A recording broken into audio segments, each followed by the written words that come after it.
मित्रांनो नमस्कार। सरकारी कर्मचाऱ्यांसाठी एक अतिशय महत्त्वाची आणि आनंदाची बातमी आली आहे।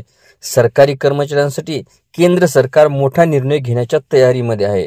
दिवाळी आधी केंद्र सरकार कर्मचारी आणि पेन्शनधारकांना मोठी खुशखबर देणार आहे। सरकार सध्या 8वा वेतन आयोग लागू करण्याच्या तयारीत आहे। त्याआधीच दिवाळीत कर्मचारी दिलासा मिळणार आहे। सरकार लवकरच 7व्या वेतन आयोगातील शेवटच्या महागाई भत्त्याची घोषणा करणार आहे। त्यामुळे दिवाळी आधी सरकारी कर्मचाऱ्यांना महागाई भत्ता मिळू शकतो।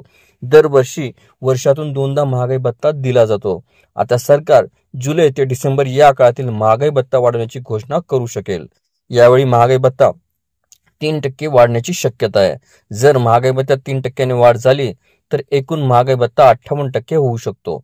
सध्या महागाई भत्ता हा 55% दराने मिळत आहे। यामुळे लाखो कर्मचाऱ्यांना आणि पेन्शनधारकांना याचा फायदा मिळत आहे।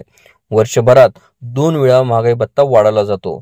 एक पहिला जानेवारी ते जून आणि जुलै ते डिसेंबर या काळामध्ये महागाई भत्त्यामध्ये वाढ केली जाते। दरम्यान जुलै ते डिसेंबर या काळातील महागाई भत्त्याची घोषणा कधीही होऊ शकते असं सांगितलं जात आहे। या महागाई भत्त्यात 3% वाढ होणार आहे। महागाई भत्ता हा तुमच्या बेसिक सॅलरीवर दिला जातो। त्यामुळे प्रत्येक कर्मचाऱ्यासाठी महागाई भत्ता हा वेगवेगळा वाढत असतो। जर तुमची पेन्शन 9,000 रुपये असेल तर त्यावर 55% महागाई भत्ता म्हणजे 4,950 रुपये मिळतो।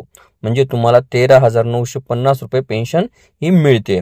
आता यात वाढ झाली तर महागाई भत्ता 5,220 रुपये होईल। यामुळे पेन्शन 14,220 रुपयापर्यंत जाणार आहे।